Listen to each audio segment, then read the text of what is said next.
Identify the needs. Does this sound familiar, Damien? Identify the needs. Identify the needs. All right? Identify the needs of the customer, whether it's the individual real estate agent or broker, or the restaurant, or whatever it might be. If it's an auto shop or an attorney or a chiropractor, whatever it might be. So let's talk about identifying the needs. What are the ingredients of that? First, ask questions. When you ask questions, you're controlling the conversation. Remember, the person that's in the leadership position is asking great questions. So are you asking great questions, guys? Second, listen twice as much as you talk. Remember, as I said, investigative selling is when you're asking questions, you're learning what you need to know. When you're talking about what you already know. So we don't want to find out what we already know. We want to talk about what we need to know, right? The key is to build that trust and determining needs. The next thing, probing. Probing means asking open-ended questions. Omar, what's an open-ended question?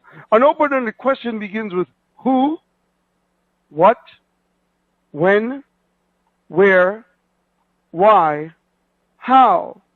These are questions that journalists use, and it gets people to elaborate. So an open-ended question. The next thing, never say it when you can ask it. Oh, I learned this the hard way. I kept talking. You know, everybody kept saying, wow, you're a great presenter. I had one person say, you got to be the best presenter I've ever seen. And I thought, wait a minute. If I'm such a great presenter, why am I not making any money, right? So I found out that I was a great talker, but I wasn't asking the right questions. So never say it when you can ask it. All right, guys? Next. If I am, and here's one of the questions I love. Once you ask a question, feed it back like this. If I am, I understand you correctly. Okay? If I am, I understand you correctly. You're understanding people correctly when you ask a lot of questions. So whenever they finish the question, remember to build upon that question to build the relationship. All right? Now, I want to take you through the needs program here. And the needs is something I learned from my mentor, and I built upon it. And now I have the privilege of owning all this good stuff, Damien. So let's talk about when you talk to someone about this great business. If you walk into a business, a restaurant, the first thing, find out what they have now. What are you using now? And if they probably don't have anything. So what kind of apps do you have now? What kind of marketing are you doing now? Now, you want to find out what kind of marketing they're doing because this is going to be something they can add to it to bring them better results, right? The next thing, what do you enjoy? Because we're gonna build upon this, guys. What do you like now? What do you have now? What do you enjoy about what you have now? Right? What do you enjoy about what you have now? Well, I like that I get, if it goes out, if I do an ad in the paper and I put a coupon in there and I get people to come in. Great, now you know what they enjoy. What would you like to alter? Well, normally they always say to me, what I'd like to alter is I'd like to get more business. I'd like to get more bang for my buck. That's what we're leading them down that path, aren't we? We're leading down the path that, hey, and then remember I said if you have to come back, it's because you weren't in front of the decision maker. So what do you have now? What do you enjoy about what you use now to market yourself? What would you like to alter or improve about what you have now? And I'm curious, other than yourself, who's involved in making the final decision? I'm curious, other than yourself, who's involved in making the final decision? Are you the decision maker? Now, when you wrap all this stuff up, you guys, you are then becoming the solution. And the solution is you find out what they have now. You find out everything they enjoy about it. Now, you're taking great notes because you're going to come up with a solution. You find out what they like to alter. And if you hear some things that we could use, we're going to feed it back to them when we get to negotiations. And then we find out if they're the decision maker. If they're not, make sure you get them in front of you. Or if they aren't, go for it. So Then you come up with the solution. Omar, let me try this on precise. Okay. Omar, are you there? Let me try this on precise. Can you hear me? Okay.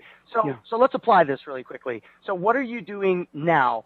What advertising are you doing? Do you have a mobile website? Are you getting offline and offline traffic? What are you doing to grow your business? What do you like about what's going on? Just like Tim Flattery had suggested in my last training Saturday, what do you like about your website? What do you not like about your website? What do you think your customers would like for you to have as an app? Things like that. Alter. What would you like to change? Maybe it is that you can't track the results that are coming in from the advertising. Maybe it is you don't know whether the $1,000 a month for this particular ad is doing anything for you at all. Maybe, obviously, you'd like to increase your business. And going back to my favorite three questions, would you like to increase your business, get more customers, get your existing customers coming back more often, and then buying more stuff? They want to alter that. They want that to happen. That's what they're looking for in their business. And then, as long as you're talking to the decision maker, the mobile app is the solution. And we like to say, as Jerry says, there's an app for that. So that's how to apply the needs section. And yes, I do recognize this, Omar. This is really good foundational stuff. So back to you, bro. Great. Thank you. And thank you for your input. That was super. Let's move on, guys. Now, here's something I created for a company, a Fortune 100 company. And whenever you are building yes momentum, like Damien was talking about with this needs formula, you have to think of your customer as a diamond in the rough. And we want to create yes momentum. And the way you do that is talk about all the features and point out all the features. Now that you've gathered all that data that Damien was talking about, now we're going to point out all the great features that we can provide them, and keeping track of the clientele, so you can see your return on investment, all these wonderful things, right? So that would be one feature, right? Pointed out. The next thing we would do is we talk about the benefit of it. So we talk about the evidence that other people, the kind of results that they're getting. So tons of reasons for them to do it right now, right? The third thing is I like to paint pictures of success. And what I do is I have them see themselves already having an app, already getting success, and showing them results of other, let's say we're talking about a restaurant, Damien, another restaurant that's getting results, another pizza parlor or Italian restaurant or Oriental, whatever it might be. But we want to show them, if we can, some testimonials if we have those. And then, of course, paint pictures. So here's the pictures. You ready to write, guys? I'm going to give you some gems that's not in the PowerPoint, okay? So the results is, and what this means to you, okay? So listen up. You point out the feature, you talk about the benefit, and what this means to you, right? So that would be painting a picture, all right? The other one would be, and what makes it so special. So point out, let's say the feature that Damien was talking about, tracking the customers, right? Point out that feature, talk about the evidence, benefits, and then, and what this means to you is that you're going to be able to track your customers, all right? Do you see how that works? That's just one example. Do you see that, Damien, how that would work? And what I'm doing is, if you guys will follow this 1, 2, 3 step and write down all of the things that you're talking about with them and building, you're going to have so much arsenal when you go to negotiate and close that every time they come up with something, you're going to say, yeah, but didn't you say that you wanted to keep track of your customers? That was something that you were missing.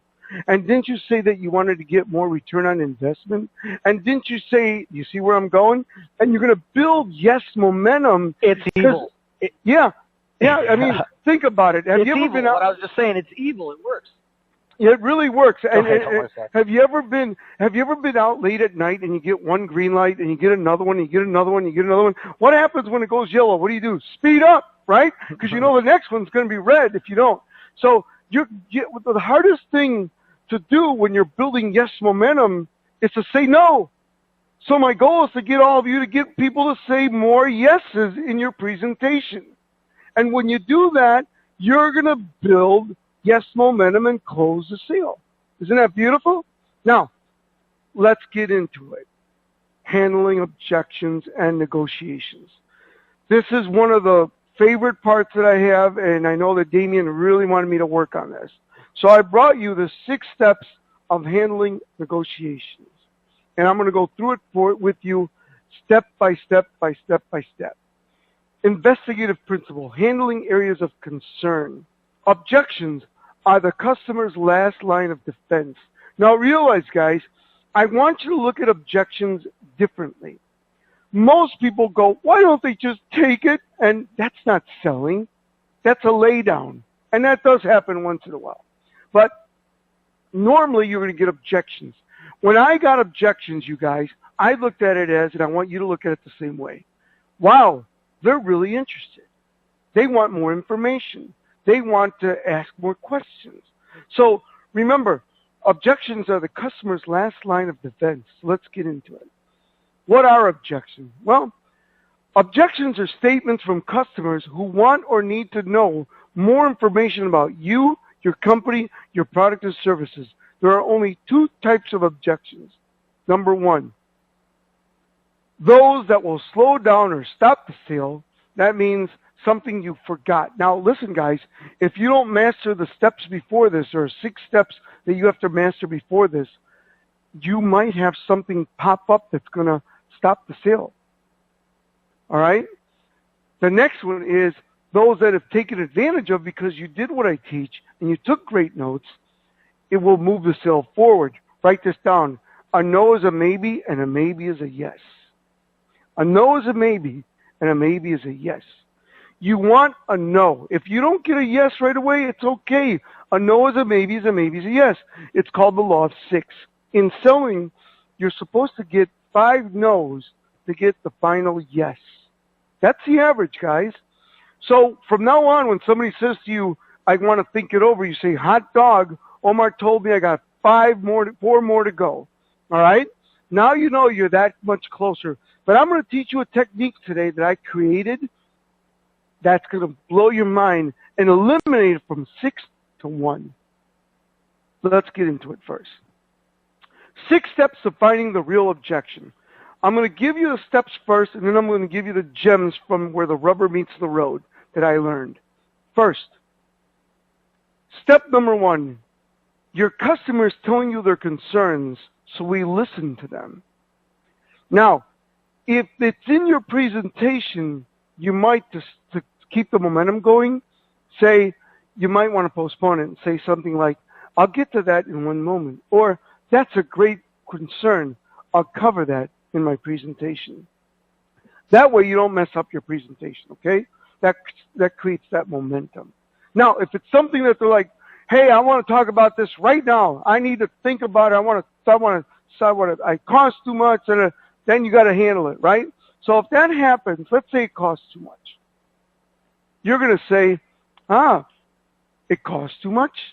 Today, most things do. Can you tell me about how much too much you feel it is? So you examine the importance of the concern by whatever they say. I want to think it over. You want to think it over? That's fine. Obviously, you wouldn't take your time thinking this thing over unless you were seriously interested, would you? I mean, I'm sure you're not telling me that just to get rid of me. So may I assume you will give it careful consideration?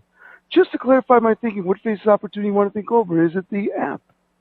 Is it the color? Is it this? Please, level with me. Could it be the money? So whatever they say, you rephrase it or reframe it to them in their own words. Now, here's a little technique that I created. I knew about the law of 6, but I wanted to eliminate 5 so I could get down to business. So whenever I heard the first one, like, let's say they said it costs too much, I would say, today most things do. Can you tell me about how much too much you feel it is? And they say, it's such and such too much. Now, here's where I come in, guys. I wrote this for you guys. You say this, and I promise you it works. Putting money aside, and use your hand, just put your hand and go, putting money aside, and move your hand to the right. Just move your hand aside. Putting money aside, is that the only thing holding you back from making a decision today? Let me say that again, because this is worth $1 million. Putting money aside, is that the only thing holding you back from making a decision today? So whatever they say, you say, putting that aside, is that the only thing? Now what I've done, guys, is I've taken it from 6 objections to 1, which saves you time, money, and gets them to say yes sooner. Next step. Find the key to the answer. Now you're going to review your notes, and you're going to think thoroughly and come up with the answer, which it's found within the concern itself. So if they say it costs too much, you say, today most things do. Can you tell me about how much too much you feel it is? And if they say it's this too much, you then can break it down to the reduction to the ridiculous. And I think, Damien, I'll have you do that with me once we get through this, okay? So find the key answer to the concern. If they say they want to think it over, you say you want to think it over. You want to think it over? So besides thinking it over, is that the only thing holding you back from making a decision today? Yes. Good. So I want to eliminate it to 1. So find the answer to the concern. And it's always in the concern. Remember, people will tell you how they want to be sold. All you got to do is listen up. Listen up. Right? Next. Verify to see that you've answered their concern. So whenever they come up with negotiation, when you're negotiating, if you make sure that when you answer them, you confirm it by saying, now that settles that, doesn't it? Write that down. Now that settles that, doesn't it? Just make sure. Or does that answer your question? Counts on your personality. Now, Damien and I could say, now that settles that, doesn't it? But maybe you're a little shy and you could say, does that answer your question? Okay? The next step is to go for the close. Again. Close again. If a close doesn't work, go back to that diamond and remember that you wrote down all your benefits, features, and begin building yes momentum. All right? Now, does it work every time? No. So I'm going to give you step number 6. Be prepared for objections and learn and use turnaround statements. Now, what I'd like to do, Damien, is go back with you and just do like a little role play on those 6 steps if we could. All right? So I'm going to go back, guys. And Damien, you want to come in? Yep. All right. So let's say, give me an example. Take me through a process. You know this that I teach. Let's go and help everyone out on this call and on the webinar and take them through this negotiation process. Go ahead. All right. So the first step is they give you an objection. Give me an objection that you might get. So let's see. I mean, basically, well, this app looks really nice. I'm going to go ahead and let me think on this. I'll get back to you. All right, that's fine, Damien. You want to think about it. That's fine. Obviously, you wouldn't take your time thinking this thing over unless you were seriously interested, would you? Right, exactly. I like it. I like what I see, but I was just thinking maybe I mean, you're not saying that to get rid of me, are you? No, I'm not. Got it. So, I love that stuff. So may I assume that you will give it careful consideration? Well, yes, I will. Well, just to clarify my thinking, what phase of this opportunity you want to think over? Is it the money? Well, yeah, 1,500. I mean, honestly, you're right. You know, 1,500 might be a little much right now. I got the Christmas season coming up. I got to spend a lot of money on advertising, and that might just be really hard to come by right now. All right. So putting money aside, is that the only thing holding you back from making a decision today? Oh, honestly, you know, looking at this app, Omar, I like it. It looks beautiful. It really depicts my business well, and I can see how my customers are going to value. So yeah, it's the money. I mean, I just can't write a check for $1,500 today. All right. Well, let's talk about that. You told me earlier, let's say you own a restaurant, right? A pizzeria. You told me earlier that every time you sell a pizza, you have a profit of $10. And we've done some research and showed you that with this app, you're going to generate more customers. So if you make $10 a pizza, and that's the minimal, that's not including if they order any other food, how many pizzas do you have to sell to pay for this? I see you. I got you. You see where I'm going? Yeah. So whatever it is, if it's an Italian dinner, if it's dry cleaning, if it's chiropractic services, and then I show you how to pay for it. Well, I have to sell 15, whatever, right? And okay, so if I can show you how to sell 15, would that cover your money? Yes, great. Yes, yes. Right, okay. So you see how it works? Oh, yeah. Now you verified. Did I answer your question? So now you have your paperwork out and start filling out the paperwork and close them. Yeah, okay? Go right pen to paper at that point, because if you've taken care of that and they give you, yeah, I guess that does take care of that, then boom. The other angle that I would say to add to that, Omar, is what I've been telling people: be flexible, be willing to carry payments, be willing to take that $1,500 and break it up to 3 payments of $500.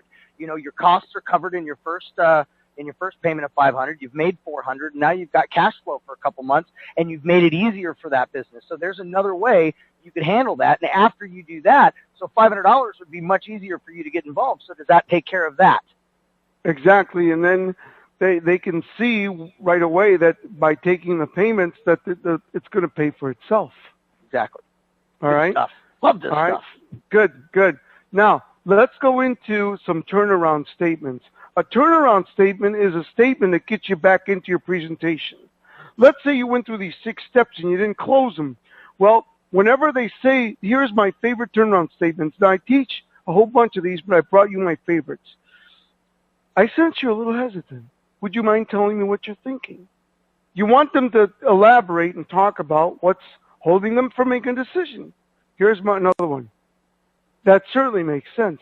However, so if they say, you know what, I got to think it over. That certainly makes sense. However, I sense you're a little hesitant. Would you mind telling me what you're thinking? Or, I can appreciate your concern. Although, and get back into your presentation. Now, guys, that's why I said if you don't do the first 6 steps that I teach before this, you're dead in the water right now, because you're not able to go back and look at your thinking pad and have all your notes in front of you about everything they said yes to. Because we need to build yes momentum again to reclose them. Now, once you do that, whoop, you go back there. So let's go back right here. Let me take you to that. Right there. See it? So once I use the turnaround statements, I go back to features, benefits, and results, and I wrote those down. So again, do the 6 steps, take them through the negotiations, use your turnaround statements, and bring them back to features, benefits, results. All right? Now, what I'd like to do is, do you have any questions about this, Damien, that we've taught them so far? So, Omar, this is really good stuff. This is that foundational stuff, this stuff that I remember so well, and I always like getting a refresher. I open up this material probably on a every other year basis. Of course, now being involved in this business, I'm going to be spending a lot more time just in the training and in refreshing all of the, all these really good solid tactics. You forget about some of this stuff if you don't just keep refreshing and refreshing. So it's time to get back on that for me. It's so true. And the whole key, guys, is to have the desire, be curious about this business, and be interested in this business so you can become great at it. And remember, people don't buy from dead people. So you got to keep your energy up. Stay positive. Stay away from the quicksand crowd. And, make sure that, when you fail, don't look at it as failure. Just write this down, guys. Get the U out of failure. All right? Get the U out of failure. And as my mentor taught me and Art Mortel taught me, never see failure as failure, but only as a learning experience. Never see failure as failure, but only the opportunity to practice your techniques and perfect your performance. Never see failure as failure, but only the opportunity to develop your sense of humor. Never see failure as failure, but only the opportunity to change course in your direction. And never see failure as failure, but only as a game you must play to win. This is a game. You gotta play to win-win. And the only way you do that is by what I said before. Self-mastery, master the tools, learn and take massive and immediate action, and create the daily rituals of successful closers. It's very important. All right? Build your activity. Build your activity. All right? Do we have any questions? Yeah, I've got one for you. John Lilly says, how should you handle the situation when you feel they're blowing you off? All right. I think I heard you. Someone crazy there. But how should you what again? If you feel like someone's blowing you off, how should you handle that? Okay, if you feel like somebody's blowing you off, is this in the beginning or during? That's a big thing. Tell me which one. All right, put that in there. The other thing is, someone asks, and I'll help with this answer as well, if we're not supposed to close or always expect to close on the first meeting, when should we close? I think I've got an answer to that. It's two-pronged approach here in some cases.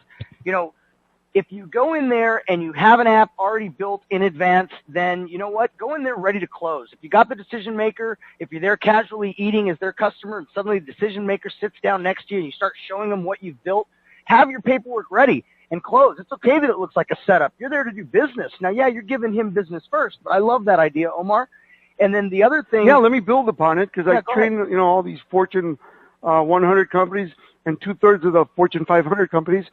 The key to answer the first question about being blown off is to ask the right questions when walking in, right? Or when you're approaching someone.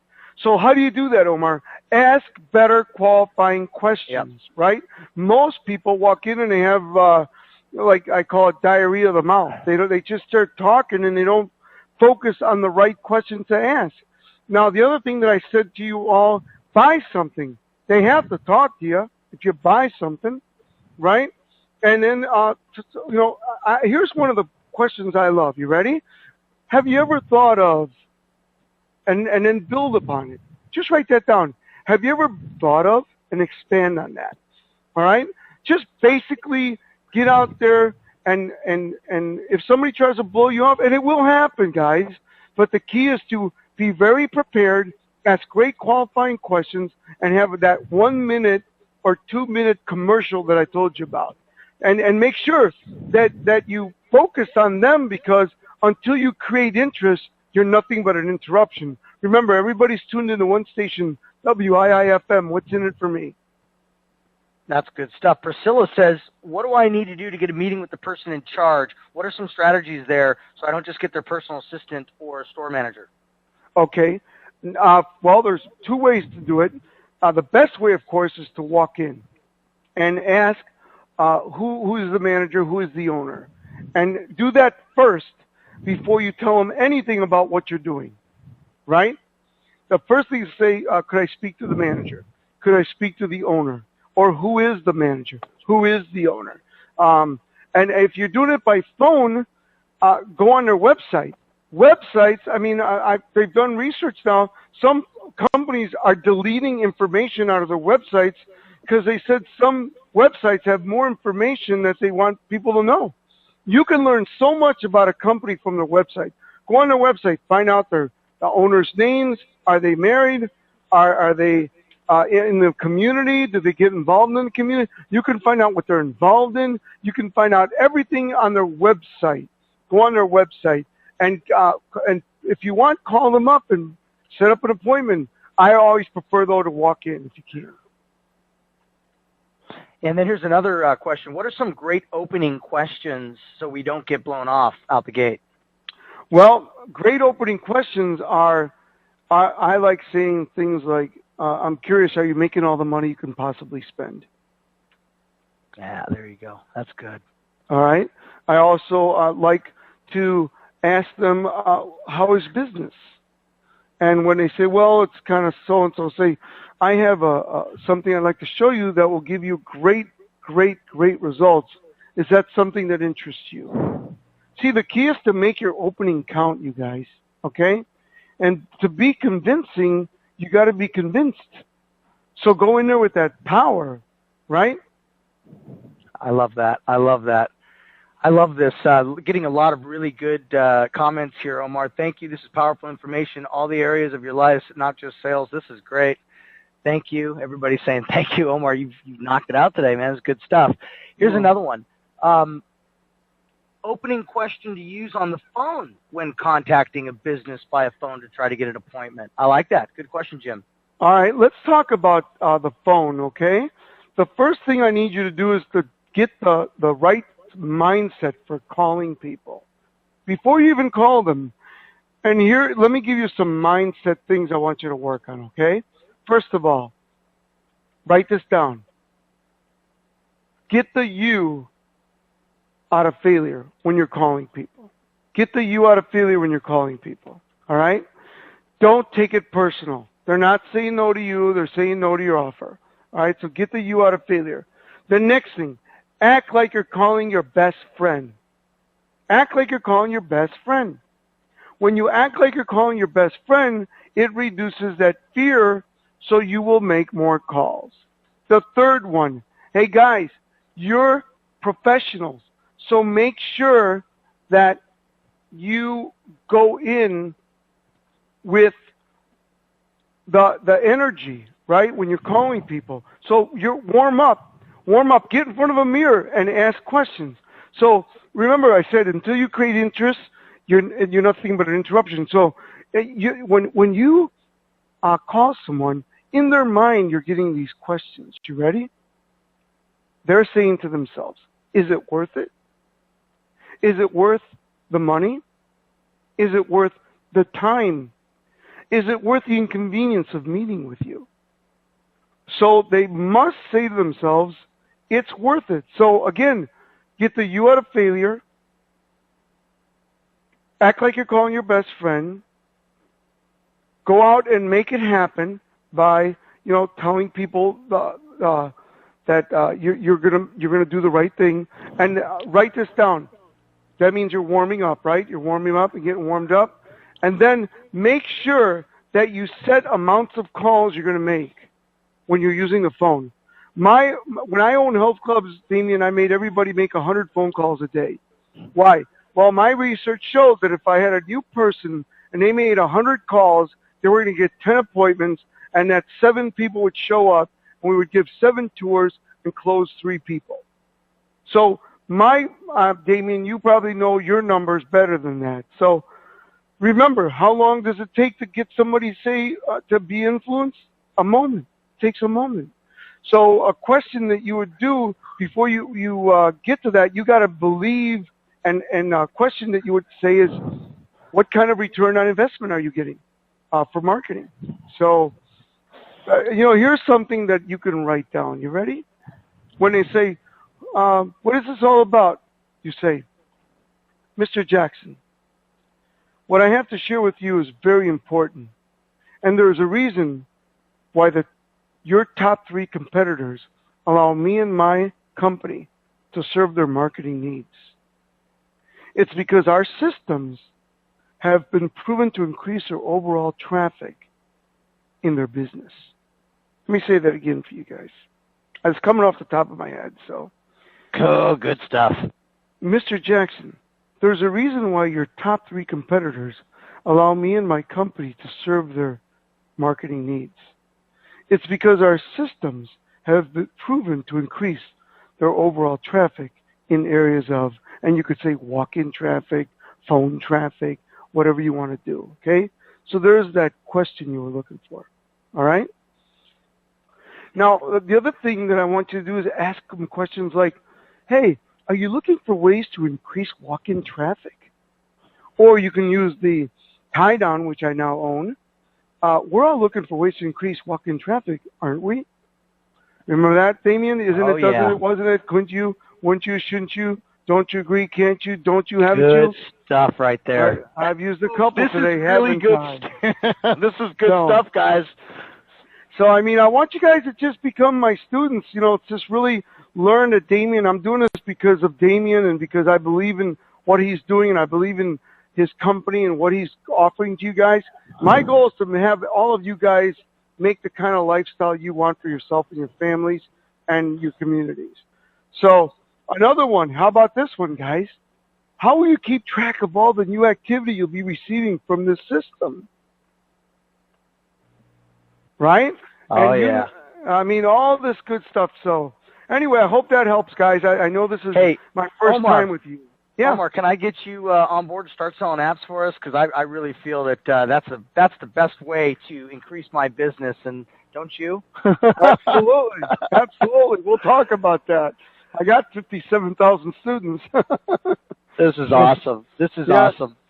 Does anybody else have a question they'd like to answer? Someone had asked if we should use in this business the reduce it to the ridiculous. Absolutely. Old take them through that instead of the $1,500. Take them through an example of reduce it to the ridiculous. Yeah. Now there's many ways you can do it, but my favorite with the reduction to the ridiculous is to find out what each customer's. Write this down. What's your customer worth? Every client, every company knows what their customer's worth. So everybody you talk to, whatever industry, they know what their customer's worth. So I always say, it's called the customer's worth close. And the customer's worth close is finding out what the customer's worth. And then when they say it costs too much, you reduce it to ridiculous. Let's say that they say, well, I have a steakhouse. Okay, so every time you have a customer, what is your customer worth? Well, they're worth $50. So if you only have to give me a $500 deposit, how many customers do you have to sell to make it worth your while? Well, I have to sell 10. Great. Do you think that using this app and using this system, you'll be able to generate 10 more people? Of course. And now you reduce it to the ridiculous, and you broke it down. All right? Got it? That's one example. Yeah, I told you I know my stuff. What are some other things that come to mind? I know the clock's ticking here, but you've got the gems, man. Throw a few more out because these guys need the more I get to know you guys, the more pretty soon I will be able to be your top producer. The thing is, my goal is to know it like to be a top producer, so then I can help the team more. And that's my goal. But there's so many different things. I mean, as you know, I have a 3-day boot camp. I have all this content, and my program is now the #1 program in the world in sales in my book and systems. So we're going to have a lot of fun with this. Hey, Nancy asks a good question. It says, will you come back with a follow-up webinar, Omar? You and I were talking about that, Omar. What do you think we should do on that? Nancy, that's a good question. I think we should go back and look at the whole training triangle and just drive it. And maybe I'll talk to you about helping the team with, because there's too much to digest in one time. It would take me 8 hours. So maybe break it up and we'll talk about that. All right, cool. All right. Any other questions, guys? Thanks, Omar. Blessed you, with your knowledge here in Palm Beach County for real estate seminars. You are awesome.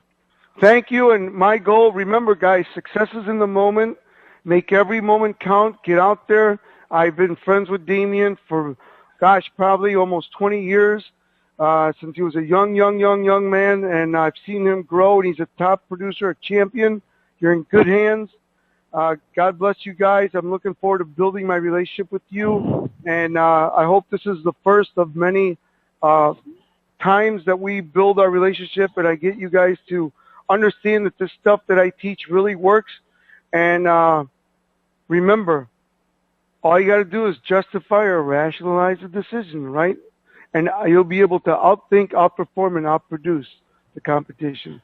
Thank you, Damien. Thank you, guys. I hope you had a great time. I hope I've served you well. Thank you. You have served us so well, Omar. I am honored to have you on today. And, we delivered real meat and potatoes. And what I want all of you resellers to know, this is what you should get used to. This is what we do at Go Mobile. Those of you that have been around, we like to bring the meat and potatoes. And today, Omar, you delivered the dinner, brah. You delivered some good stuff, man. Thank you so much. Thank you, Damien, and thank you, everyone. And I look forward to meeting you, each and every one of you, someday. Thank you. God bless. All right, guys. Well, with that, I'm going to be signing off also. This will be one of the shorter trainings we did. So now you guys can go back to your day and go and implement this stuff. Plan, prepare, and execute, and close, and sell more apps. This has been some good stuff. I'm back under the learning scope myself. I love this. I'm going to be getting immersed in some of your training, Omar. Let's rock and roll, guys. Go out there and sell some apps. Until next time, I'll see you soon. Bye now.